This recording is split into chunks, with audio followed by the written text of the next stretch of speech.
Welcome and good morning to PACT's Technology Executive Roundtable. We're excited to present a really robust conversation this morning on marketing, next generation marketing. And what we do, again, at PACT and throughout our activities, but in particular the Technology Executive Roundtable, we're very thankful for many supporters and sponsors, including Amatech, Anexinet, Comcast Business, Boomi, Drexel University's College of Computing and Informatics, Flexential, Osage Venture Partners, RSM, SAP, Slalom, SEI, and Vanguard.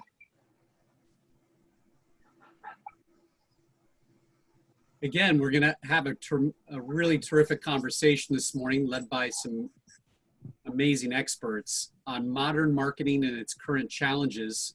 We'll get into a case study. We'll also have time for Q&A. Our panelists today are Paul Cates, Marketing Automation Solutions Delivery Lead from DuPont, Brian McIntosh, Practice Area Director, Digital Strategy at Slalom Consulting, and Amy Claris, Customer Engagement Practice Area Lead for Slalom Consulting. In terms of etiquette, again, keep your mic muted. This is a regular meeting, not a webinar. We would encourage you to pause your video unless you're speaking, in addition to muting your mic. And you can use the chat session to ask questions. So please post those. We'll be reviewing those and responding to those in the Q&A. I'd now like to introduce Paul Cates from DuPont to kick off our program. Paul? Thanks, Dean. Yeah, I'm Paul Cates. I currently work at DuPont, Marketing Automation Solutions Delivery Lead. And I am going to basically kind of give us a modern, let me get back a bunch of slides, sorry about that. Introduction to modern marketing here today. I guess I'll just go ahead and jump right into it. So modern marketing today is kind of different than it's been, with everything being so fast and so fast-paced, and being able to have everything anywhere you want it. So customers are kind of experiencing and demanding a lot more than they ever have. Everything needs to be fast, you know, kind of like Amazon's one button buy. You click the button and next thing you know, you have spent money and it's something at your door. Everything needs to try and be smarter. Customers are demanding, hey, I was looking over here at something over here, and now we have to know that they were doing that. It makes them feel a little bit better, more confident that we kind of know what we're doing, and will help them kind of go through the process. And then they want to be able to connect everywhere from everything, whether it's the phone, whether it's your tablet or your laptop or your desktop or, your refrigerator. They want to be able to look at everything, go, oh, well, I need this. Let me quick pull out my phone and go ahead and go through the steps to do that. And the less steps to do that, the better. So we're trying to, make things kind of go faster. Because the customers kind of evolved, the marketers ourselves, we kind of have to evolve and adapt using the different technologies that are available and the data that we can kind of gather from all of that to try and help meet those needs for those customers. Here are a couple of the different sections that are needed for all of that. So, we got to hit with the multi and omni-channel kind of attack and approach.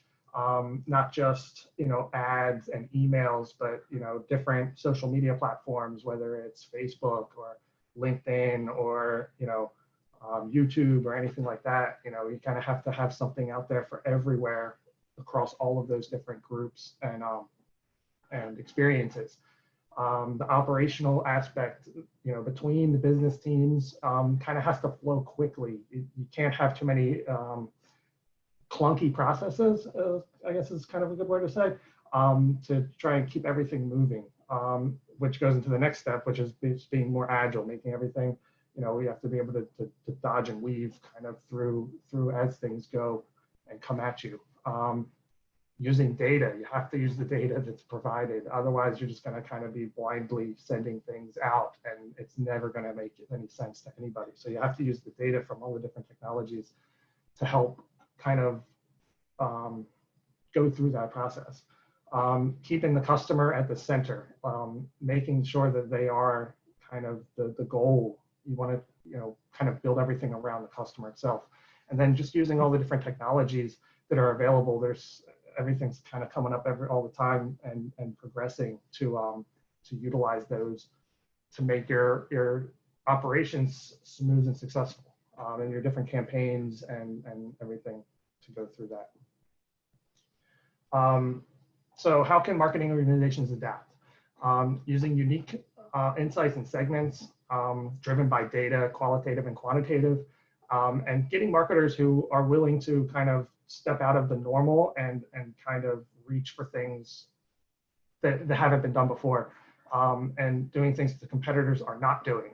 It's good to follow in footsteps, but it's also, you have to be able to kind of try and do things. A lot of, we're all customers for different things throughout our lives. So being able to look internally and go, I would kind of prefer to do things this way, it could be really beneficial for a lot of things. Utilizing a smart MarTech stack. Being able to automate your messaging, your campaigns, so you can focus your resources elsewhere on actually building and coming up with the better processes and workflows and stuff. Utilizing the marketing intelligence, operationalized marketing intelligence, be able to understand the reports, understand the data that you're getting, to be able to change your customer segments and see how they're being affected and impacted. And then digital marketing savviness, leveraging your online channels to reach the customers where they are, using the right message at the right time, is kind of a really big thing as well. Modern marketing maturity depends on your personalities, perspectives, pressures, profit, and resources. What motivates, who influenced, the market, profitability, and relevance. How do you make money, and where can you invest, and for how much? So that brings us to our marketing maturity journey, where kind of at the base, you want to build a foundation, get the basics right, set the baseline for those basics, define the business model, and then step up to the next step and integrating some systems to automate some different processes and make the processes a little bit smoother. Utilizing your digital assets and content, using the content from various different channels to be able to use one asset across your emails, across your website, across your ads, rather than having to create new emails and new images and new content for each piece. You want to be able to kind of reuse that content, make it once, and then use it across all the different areas. To map the customer journeys, set them up, assure them that everything's coming through properly, and that's just going to satisfy them in the long run, because they're going to come back as repeat customers, and then grow that relationship. It'll help with when renewal time comes around, or you want to try and cross-sell them into something else. Knowing their history and knowing their journey is going to just make them feel a little bit more comfortable that you know what you're doing, kind of a thing.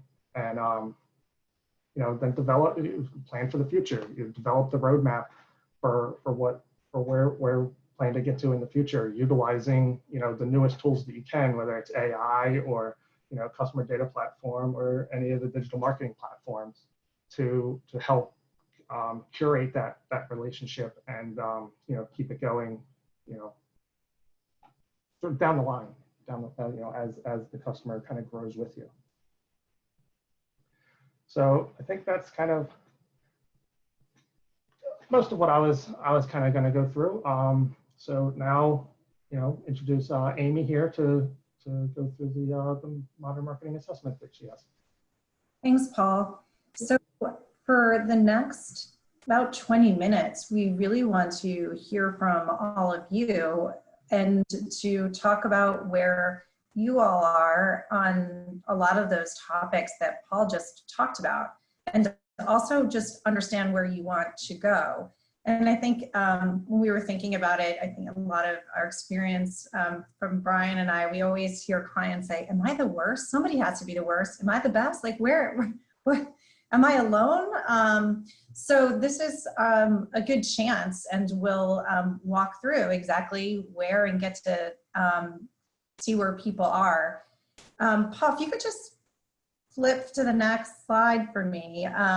What we're going to do is we're going to go through 9 different topics because, you know, as Paul talked about, modern marketing is not just about, you know, the tools that you have. It's not just about, you know, how many channels you're in. There's content things. You got to think about the data. How do you do the analytics, and what are the tools that you have in order to really bring it all together?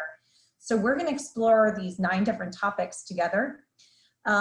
If you could have your cell phone out, it's going to help. We're going to do a kind of 2 different devices in order to get your responses on these, and we'll be able to show live responses. So, and when we go through each one of these areas, we're going to talk about where you are currently, and then where you want to be in 2 years. So we kind of picked a 2-year time horizon to say, you know, where would you want to go in these same factors? Because certainly you can't do everything at the same time. So without further ado, if you go to the next slide,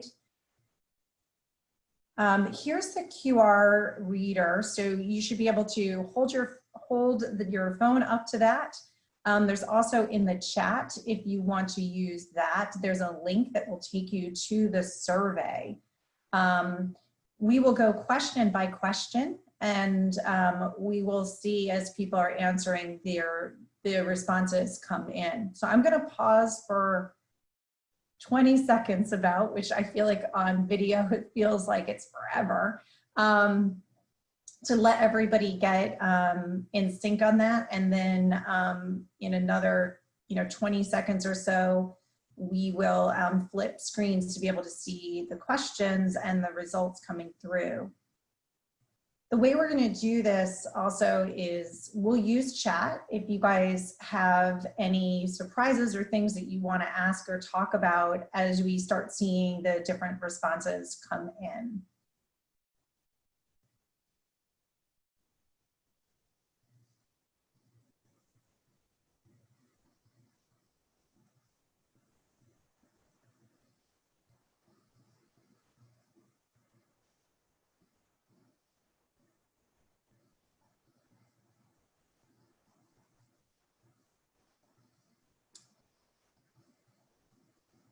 Doesn't this feel like a long time?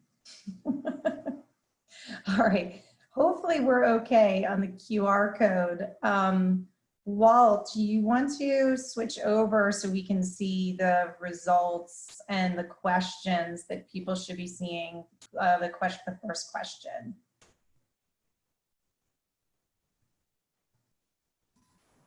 I do, Paul, if you could just relinquish control there. Yep, go for it.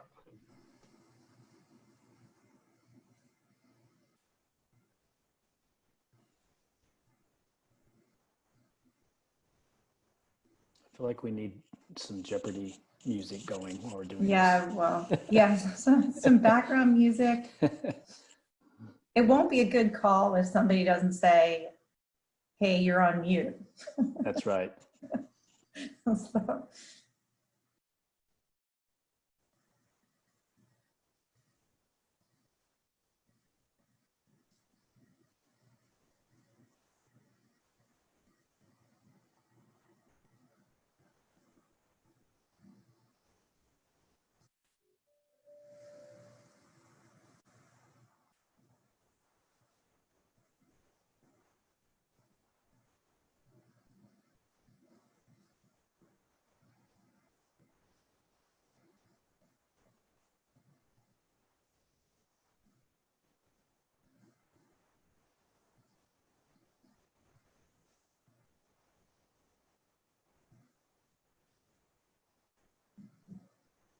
well, at least everybody's getting a good chance to think about the first question, and it's going to be very exciting when we finally see the results screen come up.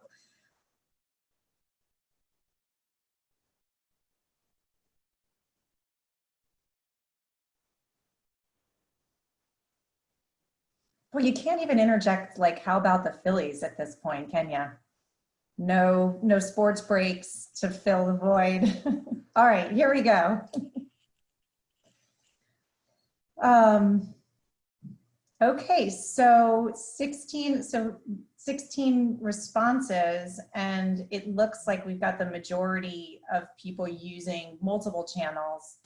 A couple people at the just not as coordinated. And really where everybody wanting to go makes sense is getting everything really seamless and integrated. Easier said than done, for sure. But good to see people aiming there.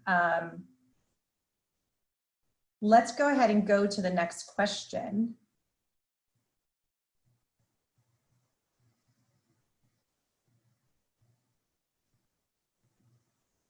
This one just really, as you can see, around content, most people in the static but segment focused, and most people really wanting to get to personalization. That'll be a good segue when we're talking about the customer data platform later, Brian, because really like how do you do that and what data and how do you need to get the tools to getting there? So good thing we're talking about that today. Absolutely. The next question.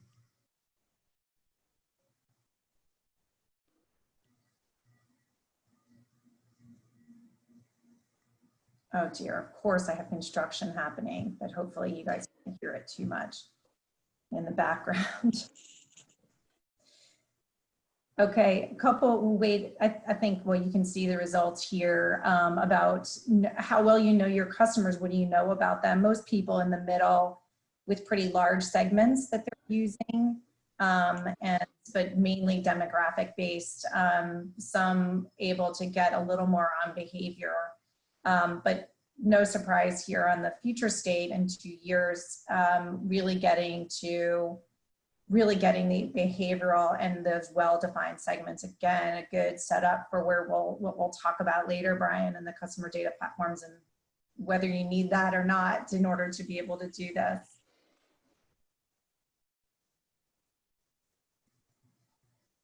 And then on data, we'll give another second for people to respond here.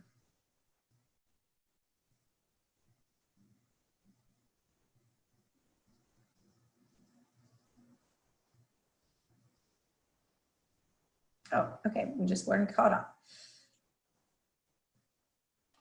So lots of data collected and reported, but some opportunity to really use it in order to have a single view, but then also to really start using it for decision making. So I always think is an interesting factor, especially if people don't trust the data, the integrity, especially when you have to make a controversial decision like that is the biggest problem, right? We have the data, but if there's always a reason to not trust it, then obviously the use of that gets reduced significantly. Well, now, Amy, I'll just add too, this is a good setup because what you see is that collecting data is not the issue, right? Most of the times we walk in and there's lots of great data. How do you actually harness that data? And we'll talk about that.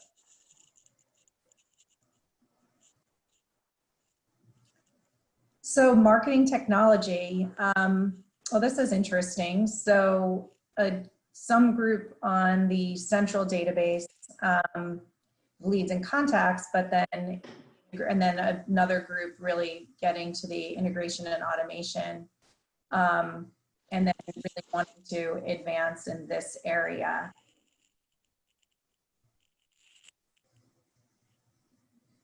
Okay, let's go to the next one.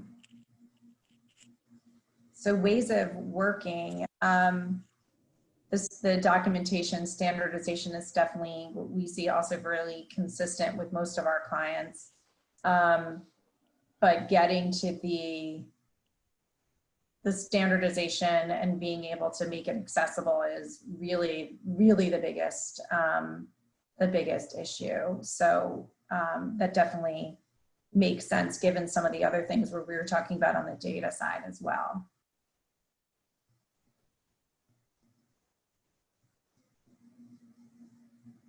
Do you want to refresh one time, Walt, just since as people are getting through the questions?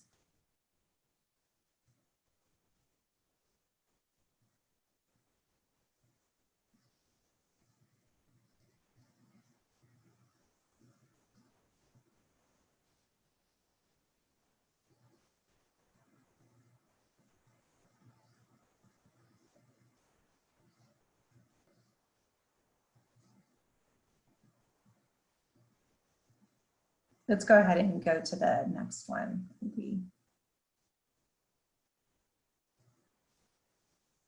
The resources. So definitely in current state, a good cross section of where people are. That's interesting to me. And wanting more resources. It would be interesting. I don't know if anybody would want to put anything in the chat on what do you think is getting in the way of getting more of the resources?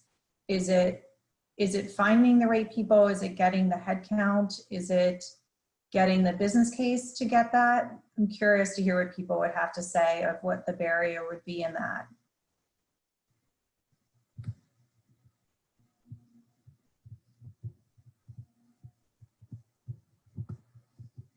Anybody want to type anything into chat? Also, this is Dean. You can certainly come off mute and onto video to ask a question. It's true. Thanks, Dean.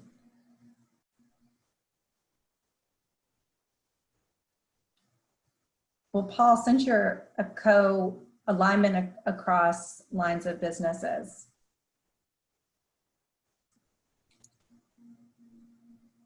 Amy, is that when you're thinking about those lines of businesses, is that business units or is that counterparts in different cross-functional areas?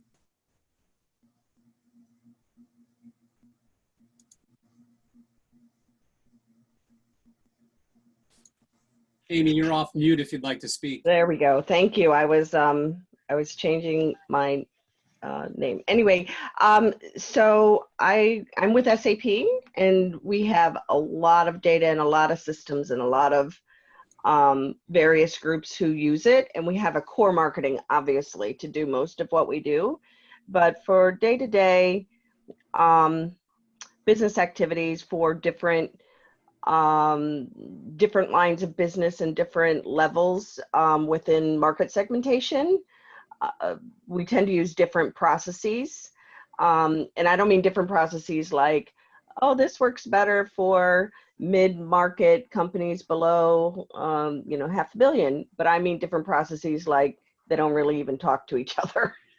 So, Okay. So we have a large marketing program that meets all the segments, but then when it gets down to more tactical use of that, that's where it starts to break down a little.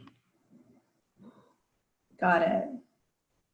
Yeah, so like is there any reason that they would come together, or is that?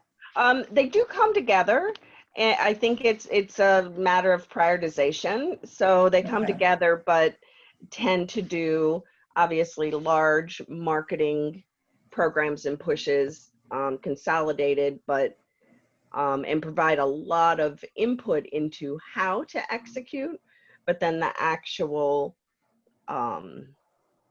tactical execution is sort of left up to each executive arm, and obviously we've got a bajillion of those. So Got it.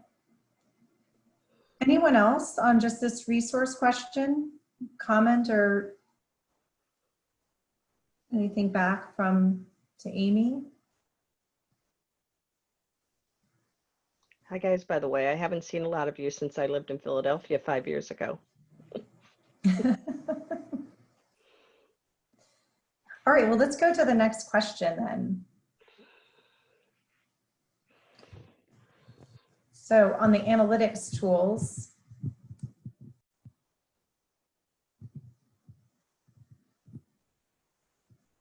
definitely some opportunity on here. I would assume some of this is connected to the data part as well that we talked about earlier, and wanting to get to the the bigger view of the enterprise data with the kind of more mature and prescriptive. What, my guess is the data in the way of this. Is there alignment on this need? Are people finding that they can, that people want, like you have colleagues that want it, or is it really just what's kind of getting in the way on this one? Paul, as a fellow speaker, I could call on you to answer on behalf of DuPont. Yeah, I mean, I think that's, I was gonna get ready to say something, if, but I mean, in my experiences for the past bunch of years in marketing, I agree with how this is kind of looking with the desktop technology and standard office packages kind of leading the charge, kind of say. In my experiences, it's kind of been that way where, you know, it's kind of, it's among the marketers themselves that are just kind of using whatever's available, whether it's even something as simple as Excel and pivot tables and stuff like that within there, and, you know, SharePoint and stuff like that to kind of put something together to make it to provide the analytics. I know Power BI has been kind of getting some steam up over the past couple of years, and it's super powerful. But I haven't seen a lot in in terms of people using the enterprise analytical stuff. Just I don't know if it's a cost thing or if it's a headcount thing. Maybe a mix of both. I think it's some big, because there's a lot of being able to kind of put resources towards something like analytics is kind of a tough pill to swallow, I think, for some people. And it's kind of, you know, it's like, well, you know, almost like we're already getting these reports in Excel formats and, you know, transferred to a PowerPoint to kind of display and to show people. And it's like, why do we need to spend the extra $100 million to kind of get this overall super package of analytics? Yeah. And I think that's it. Yeah. All right. Thanks, Paul. Hey, Amy, Mark Broom is on the line. He's one of the technology executives at PMI, and he wanted to comment here because he spent the last couple years instituting a significant analytics infrastructure in an organization, and I think he's got an interesting perspective. Yeah. Thanks, Dean. Hi, Amy. How are you today? Can you hear me okay? Yes. Great. Yeah, so I've been with an organization called PMI, Project Management Institute, for 2 years, and been in the process of completely revamping their whole analytics area. And that does also include marketing. And we're now at a point that we're fully integrating all the marketing with all our product performance dashboards. We're now looking to integrate all the campaigns so they feed into our performance dashboards. We're building out the machine learning. We have churn models, machine learning churn models, acquisition models that are now in play. So it's been a 2-year effort. So we pretty much started what analyst technology do they have 2 years ago. It's pretty much what you're looking at there with, but where we are now is we're absolutely, you know, more into that big data analytics architecture, predictive analytics space. And I think we'll be in pretty good shape by the end of the year, first quarter next year. Again, it's a lot of work. The tools that we've been using, it varies. We use a lot of Tableau. We use a lot of Python for any of our machine learning. Right now, we're using sklearn predominantly. We're moving to Snowflake for big data analytics. We don't have big data. We don't have, like I was at Shire, we used to have, you know, petabytes. Here we've got terabytes. So those are some of the underlying technologies that are in play right now. We use a lot of Adobe Analytics, and then we tie that all back into our data warehouse, what we call our data marketplace. So that's our perspective from PMI. That's helpful. This is Brian. Yeah, very helpful. And I'll just add one thing that maybe would help is, Amy, as you know, we see a lot of different customers, and part of it, there's kind of two things that I see coming out of this that prevent kind of moving forward. And one is just the pace of marketing technology and analytic technology moves faster than a lot of organizations can consume and kind of keep up with. So they're getting mature, but a new one comes on board, and then it's, we got to go figure that one out. And then just a skill set, right? Training people to be data scientists or hiring people to be data scientists to do this work. We talk a lot about handing a tool like Adobe Analytics, as you just mentioned, is a great tool. But in order to really unlock all the power that you have in that tool, it takes a lot of effort once you get the data in there just to analyze it and kind of train people. And so those two things I think we see over and over. It's not that the marketing organization doesn't want to go there, but those are the common things that we see that kind of prevent it from moving as quickly as maybe everybody would like it to. Yeah. A couple things there. You brought up some really good points. We spend a lot of time with Drexel, building a relationship with them. So we do pull people out, after they're done with their master's degrees, and really have found, a number of really phenomenal individuals.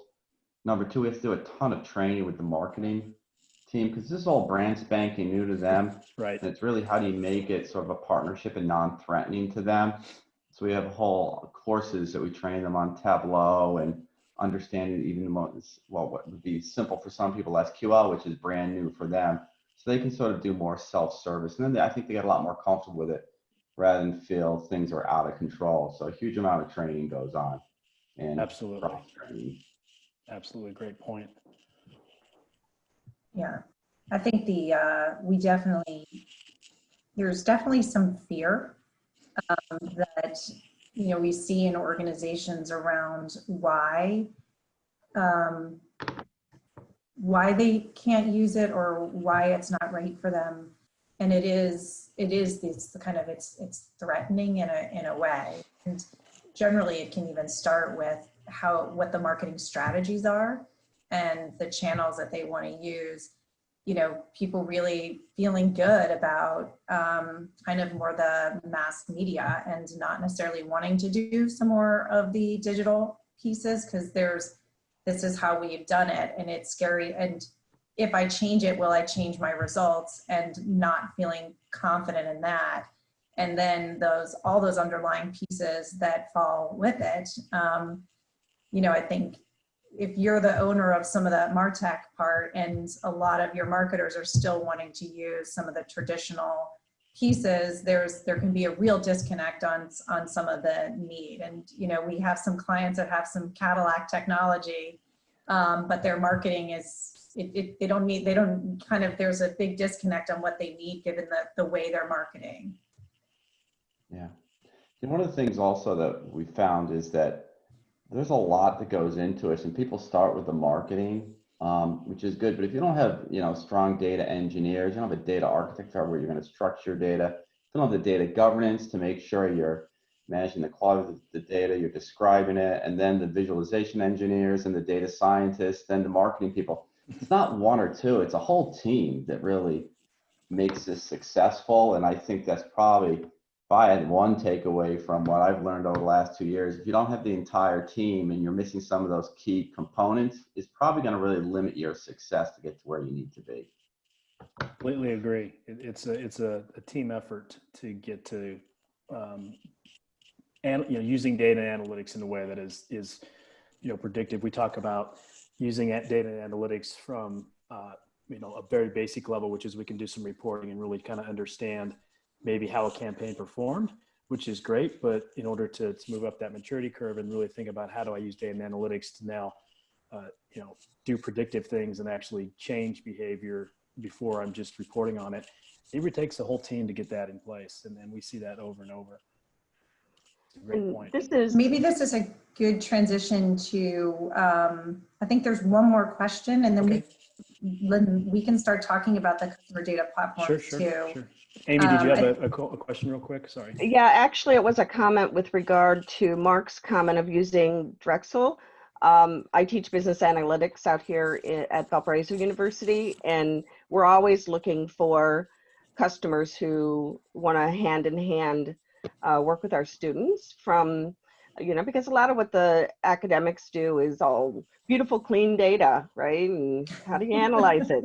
And so getting some real life, even if you're not willing to share kind confidential data, you know, even just scrubbed or whatever. But the effort of doing that data mapping is really valuable for those students as well. Mhm. That's great. So reach out to your local Okay. university. All right. Yeah. Let's move on. I think this last part is a similar theme to what we've talked about. So Brian, take it away to your screen. Let's talk about customer data platforms All right. and what they are. I'm not sure about what people's aptitude is, but Brian's going to demystify for all of us. All right, I'm going to hopefully share my screen here. Is everybody able to see my screen at this point? Yes. Okay, great. All right, so thanks everybody for doing that. I think that was really good setup for this, and I think the theme is data, right? So as Paul mentioned up front, you know, customers have an expectation around, I want you to know me, I want you to remember me, I want you to act on everything I do, and that requires data, and then it requires harnessing that data. So we'll talk a lot about that today in the next few minutes. So just to kind of reset, right? Personalization. I walk into most of my clients and they say, hey, we want you to give us the Amazon experience, right? That's the first question they say. And that's what everybody strives for. That's that kind of North Star, which is we want everything to be like Amazon. I have to remind them that Amazon did it digitally native, starting with engineers and technicians that built their models. A lot of companies we work with have legacy processes and legacy technologies, so it's harder, but it's certainly achievable. And a customer data platform is one of the things we'll talk about that'll get you there. So you think, you know, the customer centric here and you know, understanding their online interactions, their social engagement, all those things to drive how it's connected and how we serve them. So customer data platform, I love to call this the CDP, which is the latest acronym in the MarTech stack. We're good in the MarTech world of creating new acronyms, and this is the latest one, but hopefully you've heard about this, if not through today, obviously, but it's the latest marketing technology that everybody is talking about. And so what is a CDP? A CDP is three things primarily. It's a package software. So basically think of it as a tool that's pre-built for what I call marketing usage, right? There's a lot of great analytics tools, a lot of data tools. We'll talk about what MDM is, but this one is really built with marketers in mind. And so what it's doing is giving marketers a chance to harness all that customer data and then segment and do things that they possibly couldn't do before. What it does is it creates a consistent ID. So think of unification, think of all those, if you think of that last chart I had where you have all those interactions with this customer, those sometimes sit in a lot of different databases, right? As a social database, it's a point of sale, it's a transactional, it's a CRM. The idea is to take all those sources of data and unify it into one. And so the customer data platform really is what that's about. It's about unifying that customer data into one single golden record.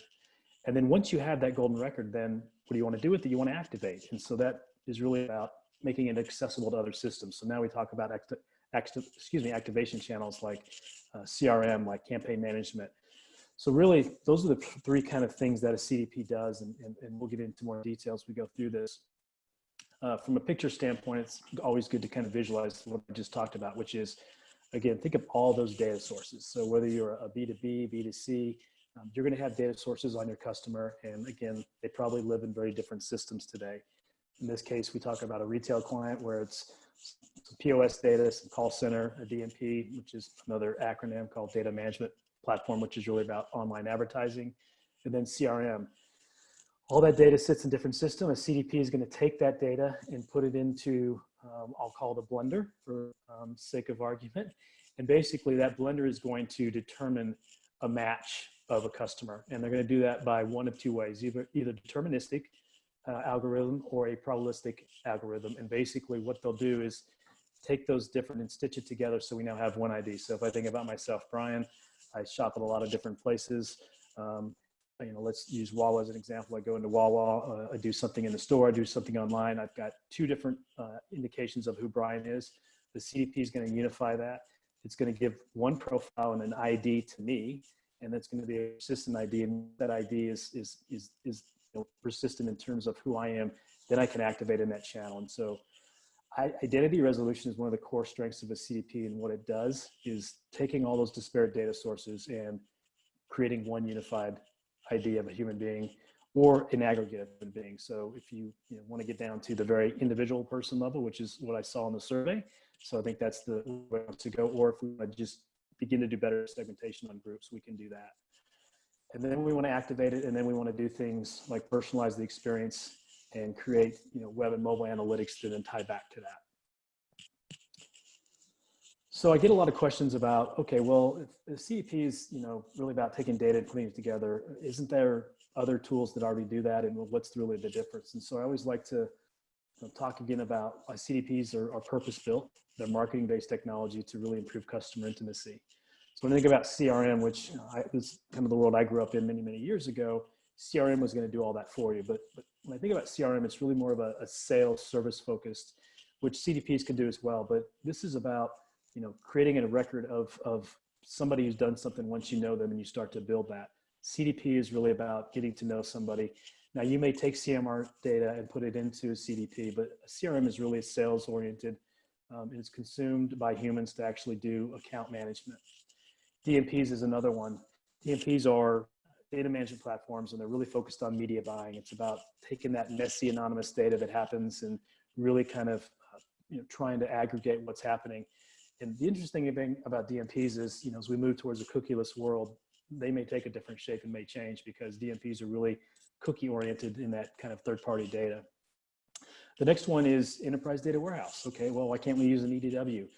Well, this is really kind of a bigger database, which is, all the enterprise data. So it's not just about marketing. It's much bigger in nature, and I use the word slow and clunky here. It's not really meant to be that it's that slow and clunky, but it's not designed to do agile type marketing, and it's very IT focused rather than marketing focused.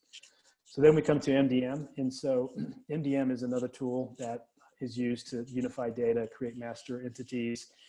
But it's, again, kind of a boil the ocean approach. It's MDM with not just customer data, but transactional data. And I think if somebody said, hey, I think we can build something ourselves with an MDM, the answer is you could probably do that, but it's still not purpose built, and it's not something that is what I call out of the box.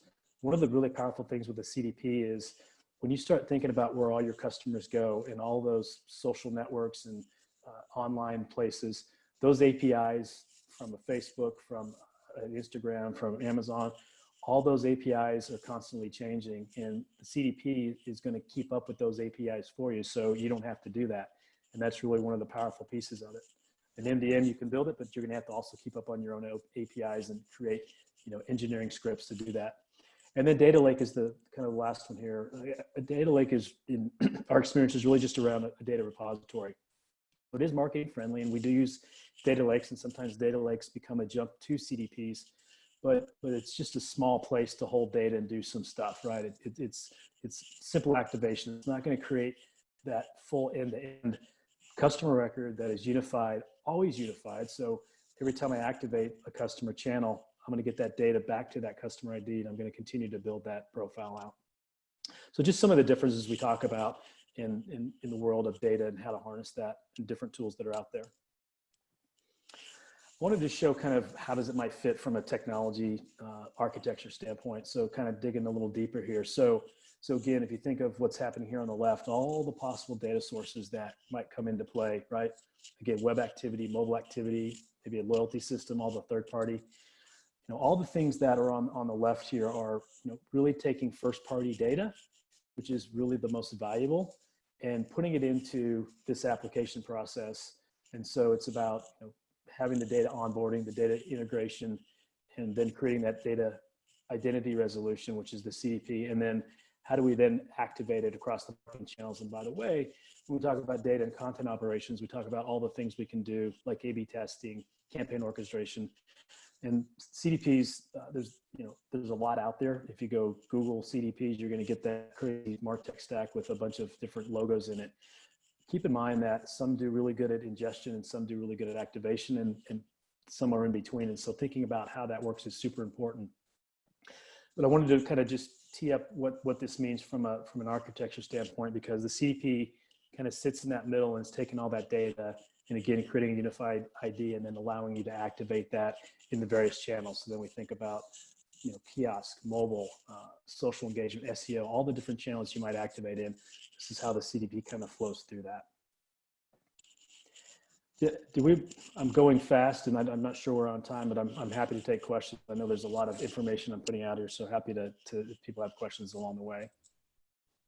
Again, feel free to raise your hand, come off mute and on the video to ask a question, or just do so in chat. Thank you.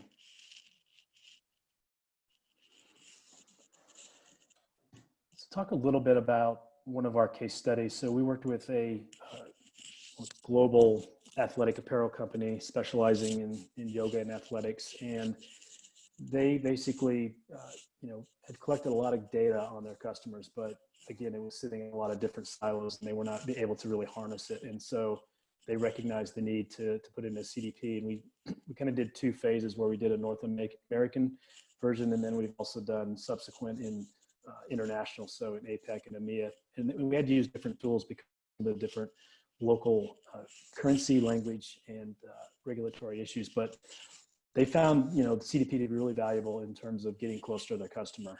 In this case, they called them guests. And the things that they were doing, there's questions coming up really quick. Amy, can you see other? I can't see on my phone. I just want to make sure I saw a little thing blurred there. I'll continue going here, and then if you have questions, let me know. So anyway, we put in a CDP. We did very short MVP to get them to some holiday campaigns, and then we did, more long-term things. And the idea behind this was start with just a little bit of data and experiment, and test what you can do with integrating that data and activating it. And then as you get better, we'll add more data. But in the short time that we did this for that first one, they were able to really see campaign lift, revenue lift in what they were doing, and it paid back the solution in no time at all. They were able to activate more guests across more channels, create that unified profile from both online and offline, and then their list growth. So in terms of just that email list that they wanted to activate and grow, that was a 25% increase in that. So again, good story in terms of they were very thoughtful in picking the solution, thoughtful in building an MVP and starting small. And today they have grown their capability with the CDP and have been able to put more data in there, increase the amount of data. And that's kind of a big thing I will say, which is a lot of times you have data, but if the data is not good, then a CDP won't necessarily fix that. So there's some data quality and things that need to happen, because you want to take all those data sources and put them together, but you need to start with some clean data. So that was one of the other things that we did, is make sure that what we were ingesting from a data perspective was complete, was clean, and was used in a way that the CDP would take benefit of that. The other piece of that is if you don't collect enough data, then you can't really activate it on. In the case of this customer, there were some areas within POS where they were not collecting enough of the right data. So we worked on a collection mechanism, and that basically then improved what they collected that we could then ingest from a POS perspective. I will pause there and just see if there's questions or comments. I got a few more slides. Making sense? Anybody using a CDP? Oh. Hey, Brian, this is Rich Napoli here with Optic Frontier. How are you? Good, Rich. How are you today? Good, good. We don't have a CDP, but my question to you was, we're more of a B2B, Yep. software engineering company. We help large companies like Amazon, Cisco build their software. And how does CDP, vary between sort of B2B marketing versus B2C marketing? We a lot, and I think CDPs grew out of a B2C kind of origin, but we're seeing it more and more in B2B. And I'll give an example of a financial services firm I'm working for, where they just want to talk to all of the channel partners that are investors and brokers, and so we're building a solution for them that is based on the same kind of B2C activity, where they're going to a website and trying to get information on a company or want to sell a particular product. And we're doing the same thing in creating a CDP, because right now they have no idea who is an actual registered broker that's selling their products, because they haven't logged in, and who is just looking because they want to become a seller of that product. And so again, it's taking that data that's all over the place, that is sitting in silos, and bringing it together and saying, okay, we now know this is the same broker. Let's make sure we activate him and know who that person, he or she is. So I would say that the use cases are for B2B are just coming into play as CDPs become more mature. They're still sort of an immature technology, but there's definitely a play, and we're seeing more and more of that and treating it in the same context as a B2C. Does that help? Yeah, very good. Thank you so much. Appreciate You're it. welcome. Any other questions?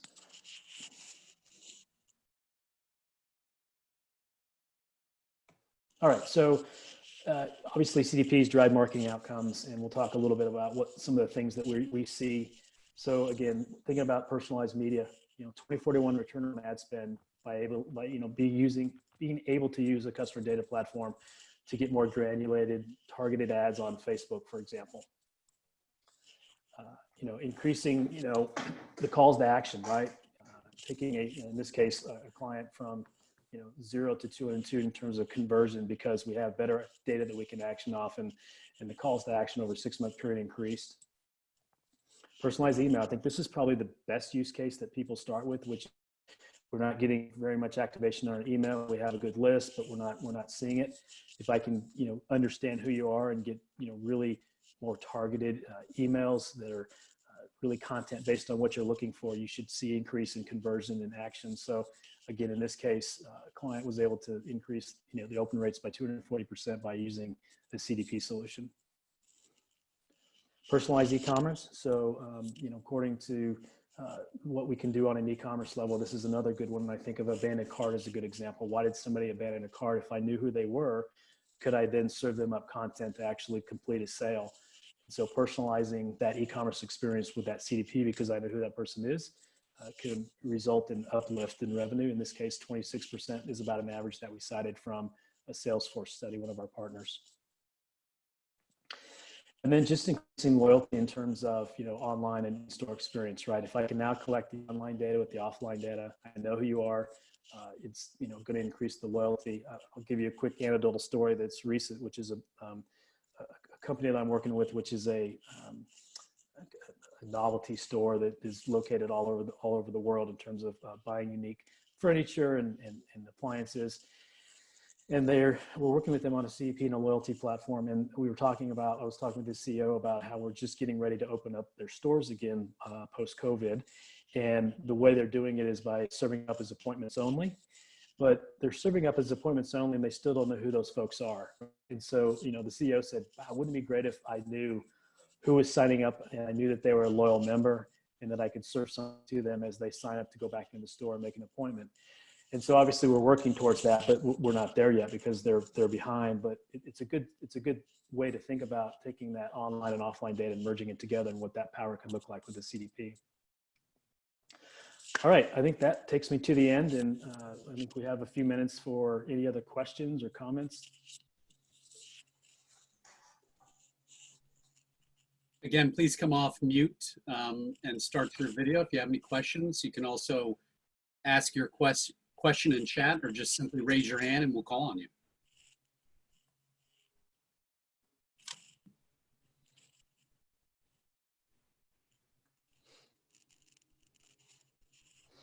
And Amy and Paul, feel free to jump in with any additional questions or comments as well. I'll go ahead and there was one thing that I know, more not a question, more of a comment. Brian mentioned about email personalization and email marketing, and my background was heavy in email marketing before my life at DuPont today. And I remember there was one thing that kind of stood out. I worked with a lot of marketers on executing the emails and trying to teach them and learn and kind of educate them on how to personalize emails and how much more important that was than just, blasting to everybody like they're trying to drive people to a webinar sign up. And it's, they sent 10,000 emails and got 50 people signed up, but they want 100 people signed up. So their response was to, well, we need to send 20,000 emails. Like, no, that's not right. You need to personalize and target the right people that you want to get to this. And one thing, what we found out, we had actually worked for a software company that marketed to engineers, and finding out that we did some A/B testing, which is real simple. Most email platforms do that nowadays, where we took, you know, a nice designed email with images and colors and all this kind of stuff. And then we kind of A/B tested it with a real simple, just text, no images, no logos, no nothing, just text lines, you know, for the same thing. And the text email actually did better because it went to a bunch of engineers. They don't care about the images. They don't care about that. So you know, learning that kind of stuff about the customers and the segments and helping using that data to kind of drive, you know, saw an increase in an email. The only thing that we changed is we took all the images out of it, and it increased the click-through rates and the calls to actions and in essence the registrations for the webinars that we were marketing at the time. So you know, kind of utilizing that is real beneficial, and trying to teach people that. That's a great call go. out. And you know, again, CDP, I think we always find that the first use case is something to do with email, and how do we improve email targeting and personalization, you know, going from, you know, to everybody the same thing, and let's break it down and start to test what could be unique to a particular audience or to an individual. So I think that's a great call out. Anything else? Questions? Comments? Okay. Dean, I'll turn it back over to you. Thank you. Terrific. Thanks, Brian. And thank you again, Paul, Brian, and Amy, for your insights and sharing. Want to thank again all of our sponsors listed here who support PACT throughout the year, but in particular with the Technology Executive Roundtable. We're going to continue certainly through the rest of this calendar year with virtual gatherings like this. But as you know, it's not just the gatherings, both physical and virtual. If you heard something here today and you want to connect perhaps with Amy, Brian, Paul, or any of the other commenters, let us know. Reach out to us. We're always happy to make the connections and introductions. You can do so to my colleague, Danielle Pinto, dpinto@philadelphiapact.com, or certainly reach out to me. We've recorded this session. We'll also share that out along with the slides. So no need to take notes. We'll send that to you and you'll have it. And also be on the lookout for an email to fill out our survey on this program and help us to improve future programs for the Technology Executive Roundtable. Again, want to thank Amy, Brian, and Paul for your insights and participation today, and wish everyone on the phone a terrific day. Thanks so much. Thanks. Take care. Thank you. Take care. Thanks, Dean. Bye-bye. Thanks, Dean.